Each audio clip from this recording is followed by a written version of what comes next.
I come from the belief that your guides, your angel, your higher power is communicating with you already on a daily basis.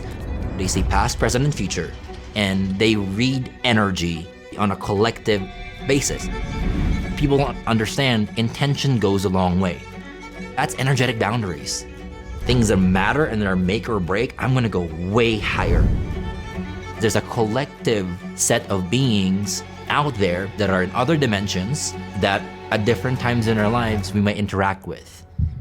People are like, oh, I'm afraid of it because it's scary, it's dark, it's evil. Angel numbers, 1111, 222, 333. We wanna know what mom who's passed, what she meant in her will. Those things are not gonna be answered by higher level beings because they don't play in that realm.